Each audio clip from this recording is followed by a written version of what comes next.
YouTube, what's up? It's your boy Dev Dooley. We are back with another video, and I literally have been working on coming up with this video for the past 30 days.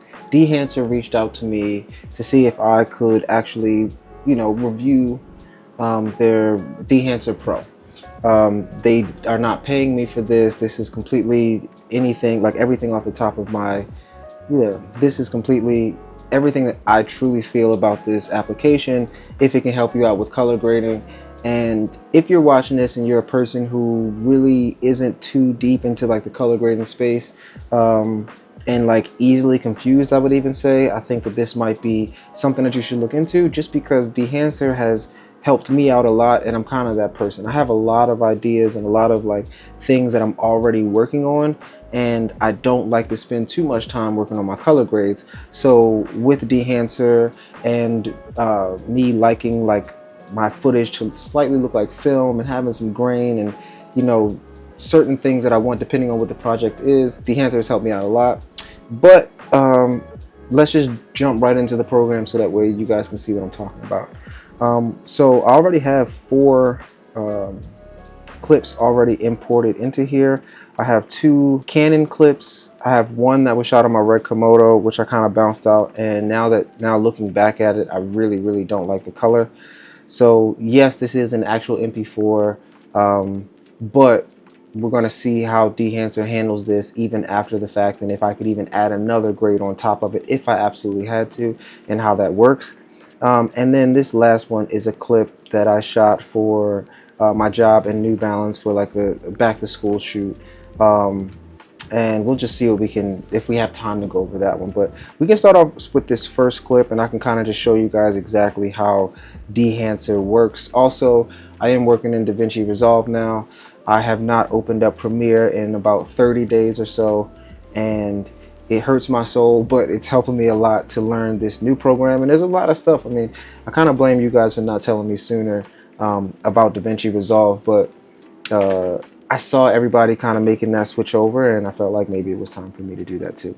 But anyway, if we jump right over to our color tab, so we're in Dehancer Pro, drag this over right onto our empty node, and you will see it automatically starts to adjust our footage. But for me, I never really like it because it just makes everything kind of look like greenish, bluish, and kind of muddy. But you'll see off rip, you can either start with just a straight Rec 709 image, and you can adjust your exposure, which we can see here. So let me just see here. I'll keep going to full screen just so I can kind of see. So we can adjust our exposure, our temperature, which I think this is the normal stuff that we'd expect if you use Lightroom. So exposure, temperature, your tint, which is your green and magenta, which you'll see if we slide those back and forth. And then also if we slide down to film, this is what I thought is actually cool, is if you actually shoot film or you do film photography, then you can probably recognize some of these actual film stocks. So you can go with Kodak Portrait 800 or 400, which is a good daylight balanced one.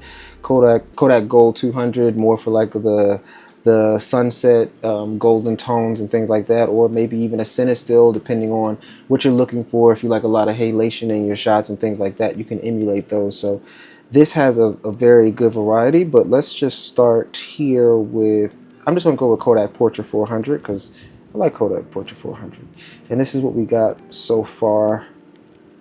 And you know what, let's actually just go, let me trim this content, trim this down. Okay, so we'll just do this real quick. So that way, I just want to drag this down so that way it doesn't take too much rendering while we're actually working through this. There we go. Dope. Boom. Okay, I think that's enough. I'll just crop that like that. All right, so if we go back over to our color, you can see, oops, let me go back here. All right, so you have pushing and pulling. Pushing and pulling in film is the same thing as exposing, taking your exposure up and down. If you, and correct me if I'm wrong in the comments, but I believe pushing it a stop is actually overexposing it, and pulling is actually bringing it down. So that's a photographic terminology, but it's the same thing in here. So you can affect what is actually going to give it. It actually looks like it's actually kind of just giving me a cool versus a warm tone in here. So I'm actually just going to keep that. If I take it off, I'm going to enable it. I'm going to move it a little bit over here to the right. Contrast boost, very, very good one. And you have to make sure also, if you can see in here, that these things are enabled. Good way to just literally see what's working and what's not, but enable that. This is me just even that little bit, or me boosting this contrast. That looks really good. And if we show a before and an after, this is where we are so far. The other thing that I kind of don't like about, or not like that, but the one thing that I don't like is that it automatically throws on film grain as soon as you do it, as soon as you add on the Dehancer node. So that is something that you want to make sure you kind of take off in the beginning of your grade, in my opinion. Get your colors down the way that you want it to, and then add that grain in on the back end. So let's just see what we're working with now. Boom. Beautiful. Dope. So if we get out of there, we can go back up. So we can close this film tab. We have the film developer, which is where we just were. I kind of like, if you look at the color boost, it kind of is helping right here in these skin tones. If you look right here in her, around her face. So what I learned too is that and you'll see if you've watched any of these videos with DaVinci Resolve and the way that people edit, a lot of people have, I mean, their node trees can get very, very complex. They can go, you can go 4 to 5 basic nodes, or you can have a 15 to 20 node tree. And what I like about Dehancer is that instead of me having to separate a lot of the things, I can just handle everything inside of Dehancer. And then if I really, really need to pinpoint something else, I'll just add another node for that. But there's just a lot of things that you can do already inside of Dehancer, which I kind of just love. So we can close this film developer. I think I kind of like where I'm at. The color boost, I had to bring that up just because I felt like it wasn't enough warmth in her skin. You can see it kind of like loses it, gets kind of bluish, but that color boost really helps the skin tones and the jacket, but without doing too much there. So very subtle, but I appreciate it. And let's see here. Let's enable film compression. And like I said, they didn't tell me exactly what to go over or say in this, so I'm literally, some of these I'm literally still working on, and I have different examples or different footage examples that I have to try these things out on, because I think there are some things that, depending on how bright your footage is, if it's dead safe, if it's midday sunlight, or if it's bright, or if it's not, I think some of those things actually affect it. But let's see here, like even color density, as I scroll here, I'm not really seeing a big shift. I can see right here the tonal range in the, like if you look here in the face, makes it a little bit more dull, which I'll actually take the tonal range down a little bit because I like the highlight there. And if you see me, this is one of the things that I do when I edit a lot, is the sliders. Sometimes it is better, of course, to be subtle most of the time, but a lot of times when I'm doing this stuff, I'll just go extreme left to right, so that way I can see exactly what's happening, and then I find that exact spot that my mind feels like is right, or my eyes feel like is right for the edit. So literally in the film compression one, the only one that I saw was the tonal range, which affected those highlights there. So it seems like the film compression is actually something that's very subtle.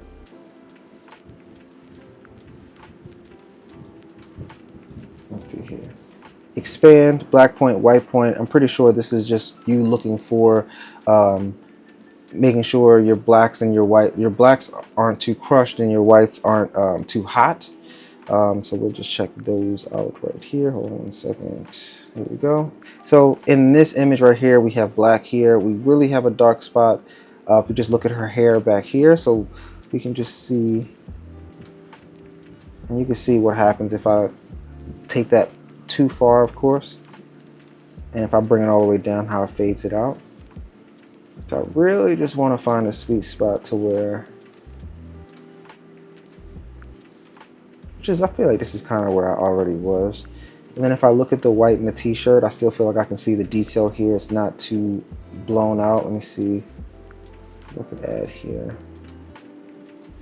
See, now I feel like it's a little too hot, but nice. Looks like we were already pretty much where we were supposed to be with this one, but pretty self-explanatory. Black point and your white point. Just making sure that you're actually hitting the spots that you're supposed to within your blacks and your whites. The print is very interesting because if you've actually ever printed out photos or even just looked at different types of photo paper, there are different types of paper that will give you a different look depending on what you're printing or what you want your print to look like. So if you want to print on a glossy paper, if you want to print on a matte stock, they just give you a different look when you print your photo, and they've done a good job of essentially kind of recreating what you would do with a photo, but within your video footage. So the Cineon film log, Fujifilm 3513 print film, Kodak 2383 print film, and Kodak Endura glossy paper, which you'll see as I'll actually just scroll through each one of them. So it starts us off on linear, Cineon film log, which is definitely doesn't look like that's going to work with what we're doing. We have Fujifilm print, which I don't think I would like this one. It just looks like the tones of it are throwing it off a lot here. Let me just see here.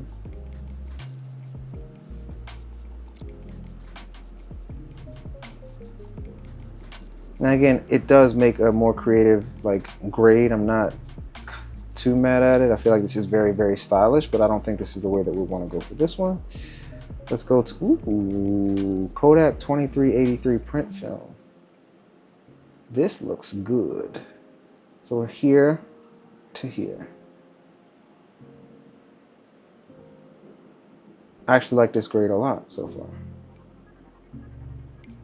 It looks really good to me so far. So I'm actually going to keep it on the Kodak 2383 print film.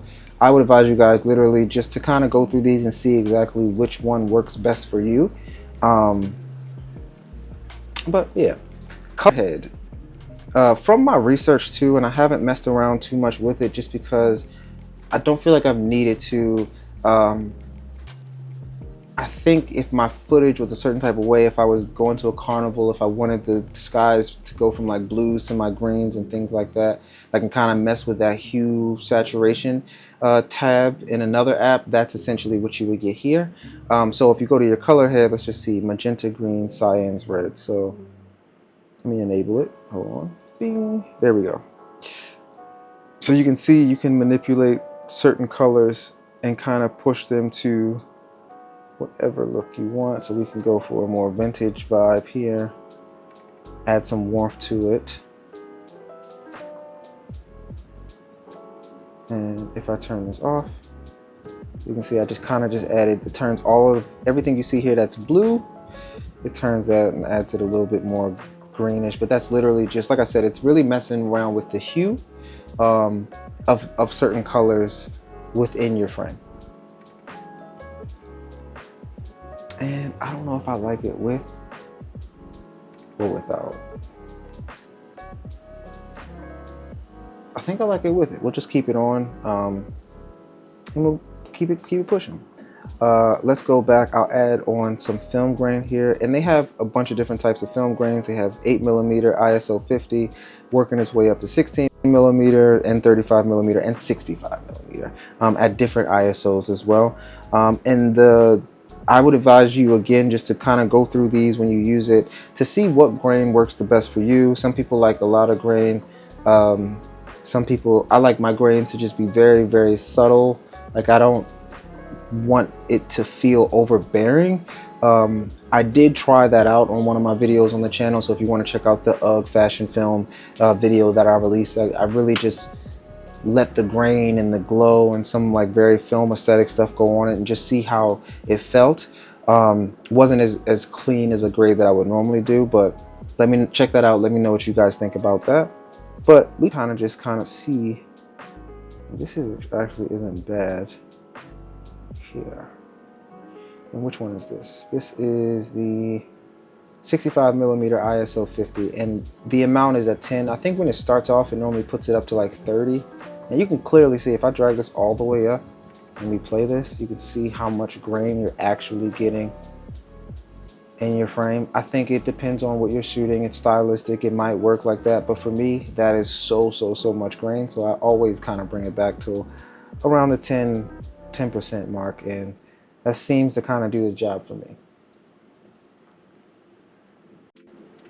Halation is another one for those of you that don't know what halation is, and I'm just going to try to pull this off the top of my brain so I don't have to stop and research it. But there's I believe it's a rimjet layer. It's a layer that goes over film in the processing phase, and when it doesn't have that layer, it gives you these glows over your highlights, over your street lights. If you ever shoot with Cinestill 800T, then you know exactly what I'm talking about. If you are a Quentin Tarantino fan and you ever watch some of those films and just look at how the light picks up and the glow kind of comes off and the way that it hits that film, that is what halation is, and that's what you're adding to your film when you mess around with this this tab right here. So they have a bunch of different types that you can add. They have a custom filter where you can mess around with all of these different parameters in here. I personally don't do that. I kind of just leave it on like a 8 millimeter or whichever one of these that I want to pick. So I can even choose the Super 16 right now. And if we just look at it, let's just go back to the wide. Let's see here. Oops. Let's enable it. There we go. And if I just turn this up, let's see. There we go. If you look here, because we don't have a lot of whites in this image, if you look here, I'm pretty sure, let me see. For mask mode. Okay, there we go. So if you use the mask mode, it actually shows you everything that's being affected. So before I even lie and say that I saw a bunch of it, we can literally see it was only affecting the zipper here. And I'll try out some different ones just to see.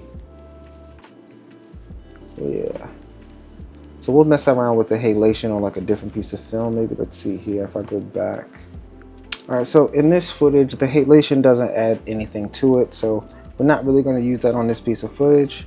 We'll probably end up doing another video going over different types of footage than what I'm working on now. This is just like a very base dive into what you can do with Dehancer Pro. So bloom is another one where I feel like it kind of does this essentially the same thing, kind of like what halation does, but bloom is really just affected in your highlights, and it's just what's going to give you a certain type of glow in your film, kind of like those old film movies that we really used to watch when people are running on the beach. There's just a slight aesthetic of a glow that gets added. Let's see if we can, if you even look here on the skin, right around in her face in this area, it just adds a nice glow. And it's not like it's not a artificial glow or anything like that. It's just it's almost like a slight boost to your highlights, but the way that the highlights roll off is what the bloom effect is going to give you. It's kind of just like adding a Pro Mist filter or something like that over top of your lens. But now you don't have to do it because you can do it right inside of Dehancer Pro.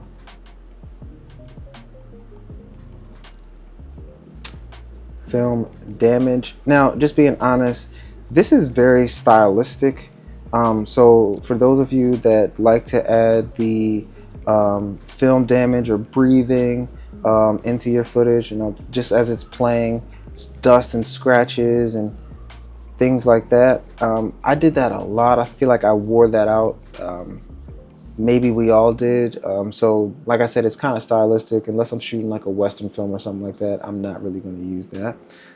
So I'll go down from film damage. Film breath is essentially when you scan in old film, having to develop all of those individual frames, there was always like a slight, or sometimes there's a slight differentiation between your frames in exposure. So it may be a little bright, and as the film rolls roll through, it's the same picture, but you know, it's a little bit brighter, and it kind of adds that breathing effect to the film roll, as if it was actually being displayed on like from an old film canister and stuff like that. So again, if that's your style, you can kind of add that. I'll enable it so you guys can kind of see what it is. Let me see here. Let's go to 8mm. You can see literally it's just kind of going in between the different tones and things like that, because that's essentially how it would actually really happen if you were developing from a film roll. But I don't use it. And I also don't use the gate weave that much anymore. We've all seen this. It kind of ran the past 5 years in content. But if you like to use the gate weave in certain ones, let's see here. So I got ahead of myself. I can't, if I'm being honest, again, this is an honest review. I have no idea what gate weave actually does, and I need to kind of work with this a little bit more. So once I figure it out, maybe we'll do a deep dive into gate weave, and maybe we'll break down each one of these. Who knows? But for right now, no idea what it does. You can mess around with that. And the overscan is essentially what I was talking about, that I feel like has just been done up for the past 5 years. There are a lot of overlays and things like that that you could actually buy. This is dope because it is directly inside of the app, so you have more control to adjust all of the individual parameters of how you want your literal film to look like what you want your film to come across like. I think that's super interesting, but like I said, I've also done this 1,000 times. It's not really one of my favorite things anymore, unless it really makes sense stylistically for the edit. Vignette, we already know. We all know what the vignette is. Let me turn this overscan off.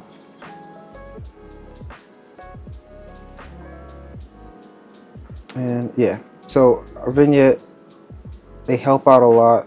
Ooh, wait, turn overscan off. There we go. We can go here. Also, even look here, you can see that glow, a little bit of what you're getting off of here, which actually makes the clothing look really dope. But here we go. Vignette, you can actually see, if you hit mask mode, you can actually see exactly what area you are, like your mask is affecting. And then you can make your adjustments, take mask mode off, and really see what exactly you are actually like. Let me see here. There we go. So if I just wanted here, I could do, you can move it if you hit like,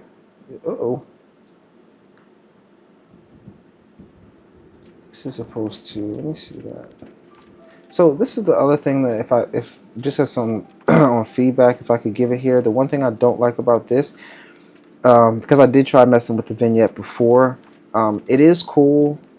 It is subtle. It doesn't have, you know, I do like the fact of how easy it is for you to be able to see it. What I don't like is that you can't click and drag your axes to put it exactly where you would like it to be. So if I just want to move this down and have the circle, the vignette circle literally lower in the frame, I can't just use a slider. I have to use these number values, and I feel like that's a little bit annoying, if I'm being honest. Now you can do your aspect ratio of the actual circle itself, so I could do this, but I couldn't take this entire circle and slide it down.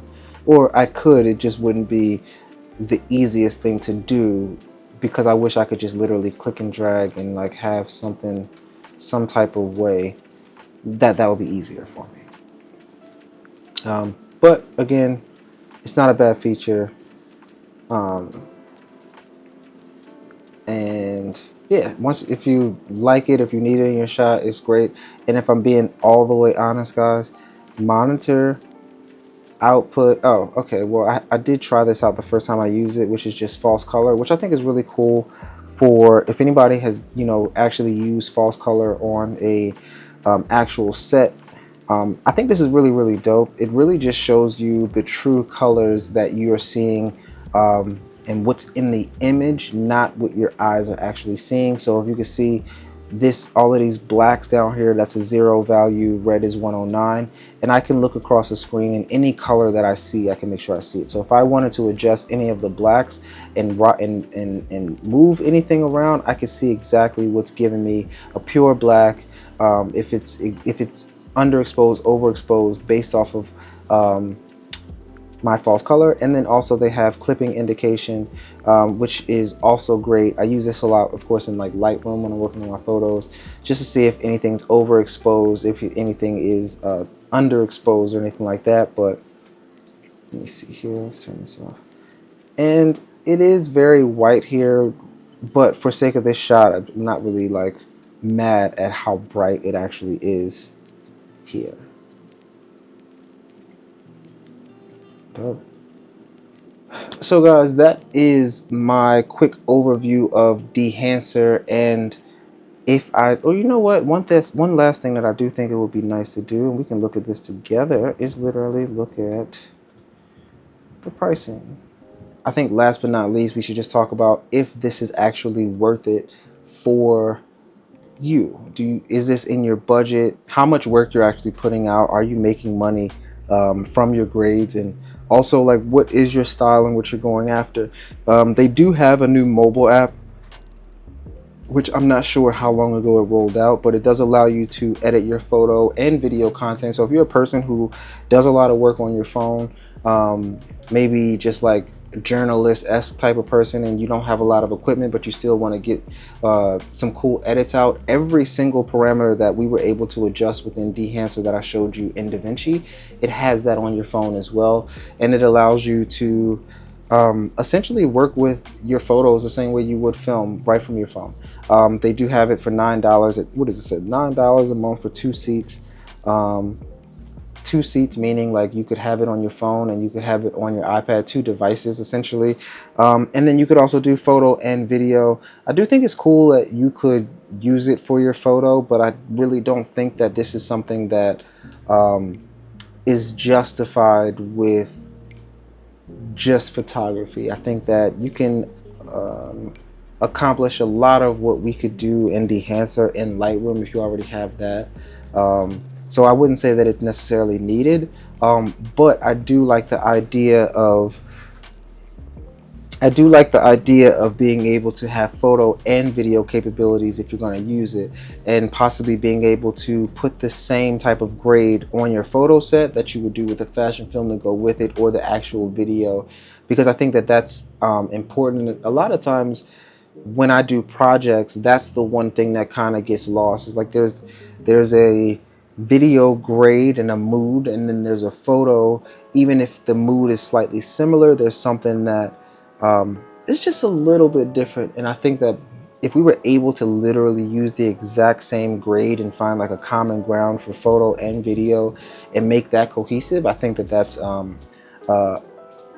super worth it. The other thing is depending on what your budget is and if you could afford it, I think it's probably better to kind of just go for like the lifetime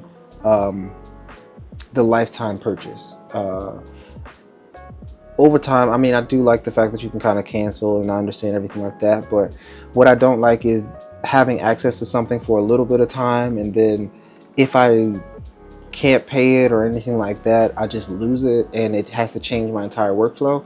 I think that it would be worth it to literally just pay the one-time $700. I don't know if the studio is worth it, but just for the 2 seats or have your laptop and home computer or something like that, I definitely think that's super worth it, to just be one and done. And based on what I've learned in Dehancer and everything else that you can do inside of like DaVinci Pro, I do think that it is worth it. It is expensive, but I think that at this point you already kind of know that we are in an expensive game, so you kind of got to pay to play on some things. But guys, that's my review of Dehancer Pro. I've been loving it so far. It's been making me want to grade and color my footage again, which is good for me because I feel like I got into such a point where I was just like slapping a LUT on my footage and just letting that be it. And now I can individually go in and adjust these clips and make them in the exact way that I want and have something that I'm actually proud of. Like I showed you guys in here briefly, I've even gone to some of my old footage that's already been bounced out, used Dehancer on it, dropped a different grade on it, and still release it, and was proud of what it was able to, or how I was able to handle that footage. So for me, I think Dehancer is one of those things that will be a part of my workflow. It keeps my nodes very, very simple, and you know, it makes a lot of what looks complicated inside of DaVinci for me. It simplifies it out a lot. So guys, that has been my review. If you guys are still rocking out with me, I appreciate you. I thank you so much. If you have any questions, please drop a follow, or if you have any questions, drop a comment.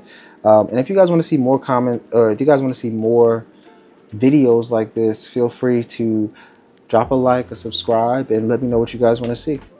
Until the next one, my name is Dev Dooley. Peace out.